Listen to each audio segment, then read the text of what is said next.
A few hours ago here on Capitol Hill, Senator Cory Booker joined Senator Bernie Sanders and Senator Bob Casey in introducing a bill that would legalize the re-importation of pharmaceutical drugs from Canada into the United States. Now, if that sounds familiar, think back to about January 12th, when in the dead of night, the Senate voted on a Bernie Sanders amendment that he pushed with Amy Klobuchar that would have done the same thing, or would have instructed a committee to do the same thing.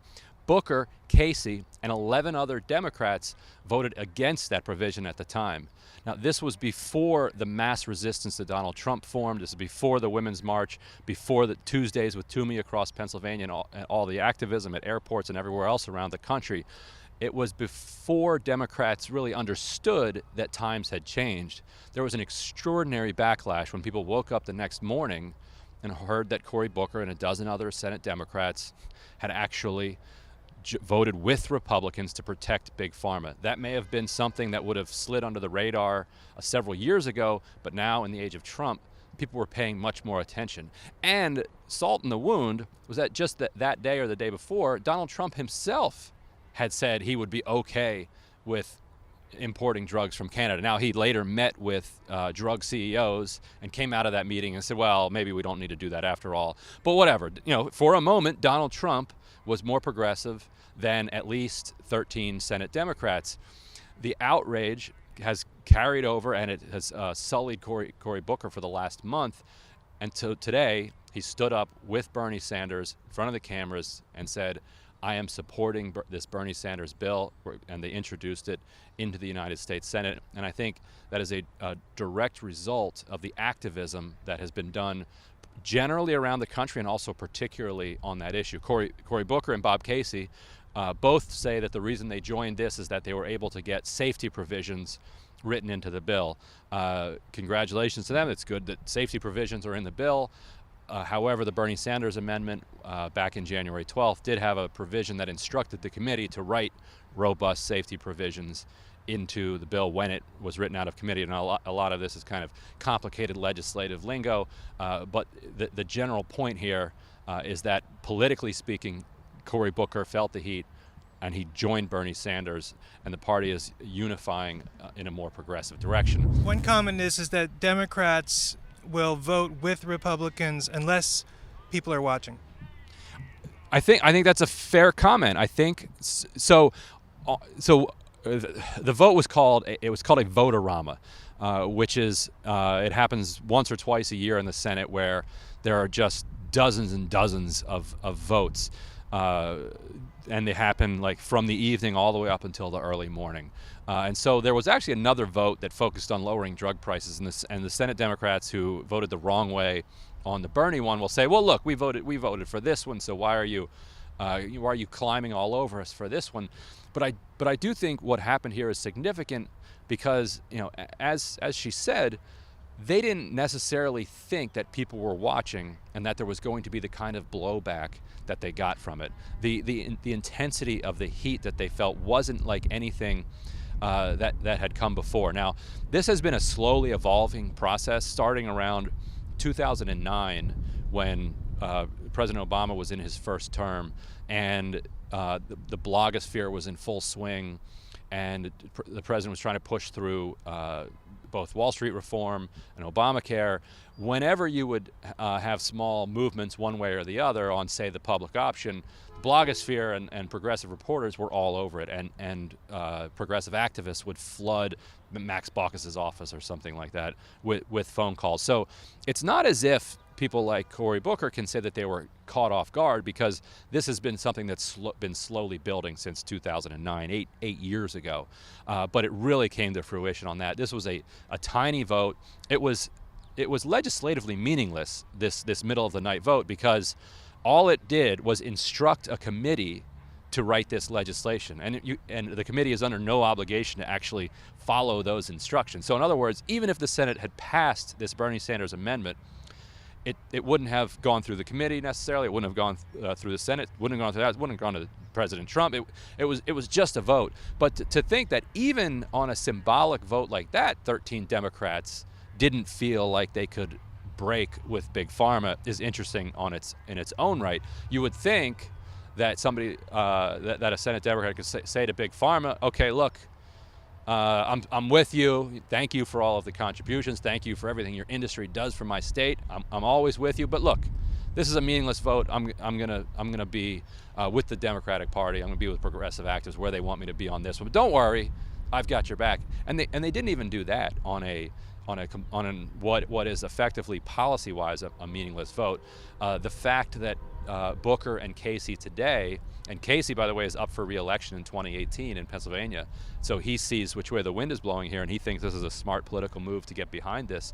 So the fact that Booker and Casey were on camera today with Bernie Sanders shows that they do realize that people are watching now. Okay, that was Cynthia Owens with that observation before, and Nick Gonzalez has two questions.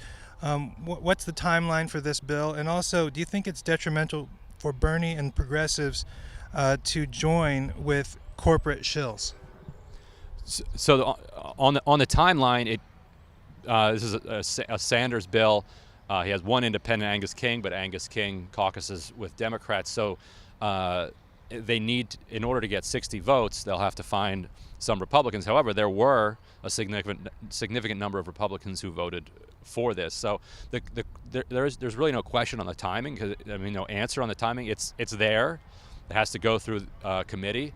It has to go through the Senate floor and through the House, but it's only going to do that if there's enough pressure to get it through. Now, the second question, should Democrats work with corporate shills? Well, do you want to be able to import cheaper drugs from Canada or not? I mean, do you want to end the drug war or not? Do you want Medicare to negotiate for cheaper drug prices with drug companies or not? If you want it, the only way to do it is to work with corporate shills. There are not 60 Bernie Sanders in the Senate. So, there's kind of two ways of looking at politics and politicians. And one is to be extraordinarily skeptical about the motivations of politicians. And people should be, but think of it this way. If a politician is simply an empty vessel and will go wherever the wind blows, then the objective is to blow that wind as hard as possible. Politics itself in many ways is amoral. The ends of politics are where the morality comes into play. Who votes for the bill is much less important than what the price of these drugs are and whether or not people have access to the drugs that they need. And so if it means if you can move the entire Democratic Party to a place where they are supportive of cheaper drug prices one way or another, and you bring some Republicans along the way, that to me would be a good thing. Okay, I lost her name. I'll say it next time. She says you're only going to take questions that won't challenge you, and that means only questions that you know the answer to.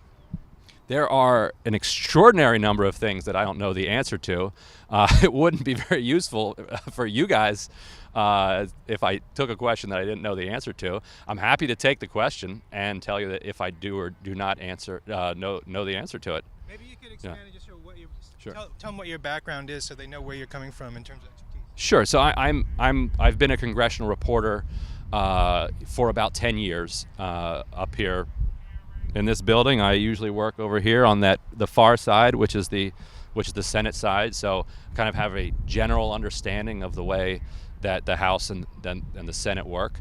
I have a familiarity with a lot of the people in the building who are doing this work. But before that, I had a number of bizarre occupations, which I talked about in my interview with Cenk, where we kind of did like the orientation thing, and I went to the University of Maryland and got a degree in public policy, if that helps. I definitely don't know everything though. So what are Democrats going to be doing in the chamber? This is going to be interesting because Donald Trump loves the rally environment because it feeds his insatiable need for adulation. This is going to be one of the first times where he's in a situation where half the room is standing and cheering for him and the other half is sitting on their hands, quiet. And some of them may even be doing some low-level, low-grade heckling. That hasn't happened since Joe Wilson yelled "You lie" at the president back in, I think that was 2010 during a healthcare speech. But maybe you'll have some Democrats who will do something along those lines. A lot of Democrats have been trolling him to make political points by announcing the types of people that they're going to bring with them to this event: Muslim immigrants, dreamers, other assorted heroic figures whose very existence just flies in the face of Trump's rhetoric. I'm also told there's going to be a pretty high-profile surprise guest that I can't say here who, but it will make a splash. So definitely tune in, around 8 o'clock when the speech starts. So it will be fascinating to watch, particularly how Trump handles a kind of confrontational approach from an opposition party. Okay, Joni Curry is asking for your predictions in 2018. Do you think Justice Dems will have any impact or any chances of gaining seats? The question on Justice Dems, I think, is it's anybody's ball game right now. I don't know how closely people followed this. On Saturday, there was a special election in Delaware to decide the fate of who controlled the Senate. This was a race on a Saturday. Normally, a special election in Delaware has about 15% turnout. This had something like 30+% turnout. So people are energized. The Democratic candidate got more votes in a special election than a Democratic candidate in the same district got on the general election day of 2014, which is a pretty unusual thing to see. Political scientists who track turnout are stunned if they can see a 2 or 3% movement one way or the other. You're seeing just massive amounts of engagement from people, and the engagement is coming very much from the left. So to the extent that Justice Democrats can tap into that and bring candidates into the field that weren't coming into the field before, it's anybody's game right now. And you have state house seats, you have state senate seats, you have county commissioner seats, and obviously you have House and Senate seats that are also up. So there's a huge array of opportunities, and the Democrats have made room for all of these opportunities by losing literally 1,000 seats over the last year. So there are an extraordinary number of pickup opportunities for people here. Actually, I was just at a Latino political power event today, and Keith Ellison and Tom Perez spoke together to a Latino audience, and so a lot of it was focused on immigration and public safety, those kind of things. But a lot of the people who were watching my live stream, majority of them were like, I don't care, I wanted Keith, now you're giving me Tom, I wanted Bernie, you gave me Hillary, I'm done with it, I don't want to be part of the Democratic Party. So Jason Evans has this question: have you seen any real attempt to change the path of the DNC, or are they determined to continue business as usual? They seem, from my perspective, to be doing the right thing only when they have to. Yes. Well, here's the thing. Democrats and all politicians are only going to do the right thing when they have to. Like, that's across the board. If you're looking for human beings who are going to get into positions of power and do good with it when they don't have to, you're going to search the annals of history endlessly to try to find that. So you always need to put pressure on people to do the right thing, because their inclination is very much to do the wrong thing. What I would say is a couple things. Look at the rhetoric Tom Perez is using. This is not the kind of thing that you would hear normally from an establishment Democrat. Today he said, what did he say? Shove it, sir. That's not the kind of thing that you would expect from a Debbie Wasserman Schultz. This is somebody who understands that he got in there by the skin of his teeth and needs the support of the Bernie and the Keith Ellison wing. And so in order to try to win it over, he's going to be tough against Donald Trump. And if he's not, he's going to lose them. And what I would also say is this: Perez got lucky in the timing of this election. The Sanders wing is gradually taking over the DNC by winning these state chair race, deputy chair races, and the election was extraordinarily close. It was split by a dozen or so votes. If there had been more state chairs that were up for election, I think you'd have seen more left candidates come in, win those, and that would have given Keith Ellison enough to get over the top. The good news there for Justice Democrats and Sanders and Ellison here is that time has not stopped. The progressive wing has more opportunities down the road, to move forward. The takeover of the Democratic Party by the Bernie Sanders wing isn't going to happen overnight. It happens in phases, and things that happen in phases tend to be more durable anyway. You don't necessarily want something that a revolution that takes over on day one and then in day two is rolled back. So if the foundation for it is built over the next year or two, and then there are a majority in the DNC who want somebody like a Keith Ellison, then you will get somebody like a Keith Ellison. Okay, Erica Aria says, can a third party really have a chance? Richard Rush says, will Justice Democrats pick up Sam Ronan of Ohio? So, will third party ever have a chance? Third parties have chances when they become the first or the second party, and the other party goes away. We had the Whig Party until we no longer had the Whig Party, and they were replaced by the Republican Party in one of the in a very unusual move, in that ideology actually trumped partisan identity at that time. The anti-slavery mood existed in both the Democratic Party and the Whig Party, and then in a lot of other third parties at the time.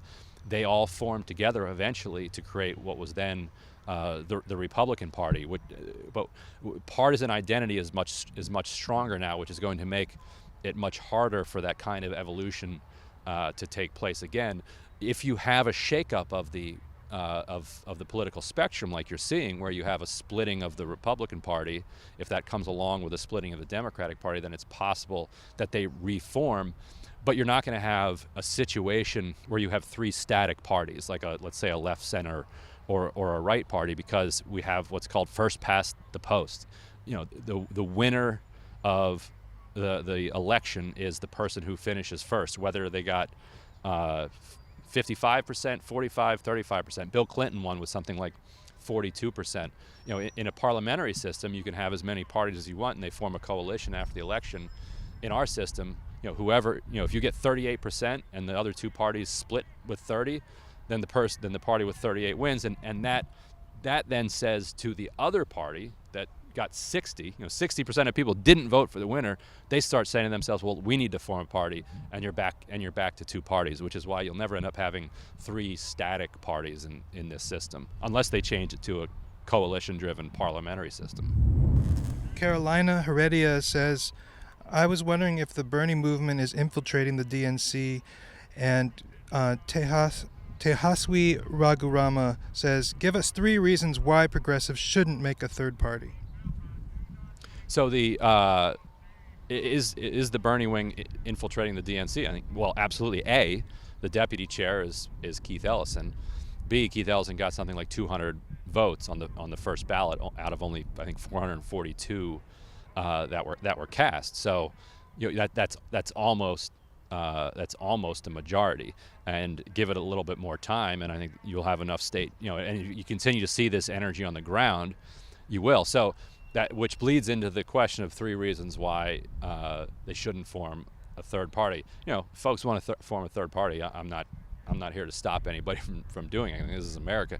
But I would say this: if you do form a third party, and those 200 people who voted for Keith Ellison in the DNC instead go and form a different party, then Tom Perez, actually you probably wouldn't even have Tom Perez as DNC chair. You'd have somebody like a Joe Manchin or a Cory Booker as DNC chair, and then you'd have a party that has split itself in two, competing against Donald Trump, and you're not going to win elections that way. So I think that you really only need one.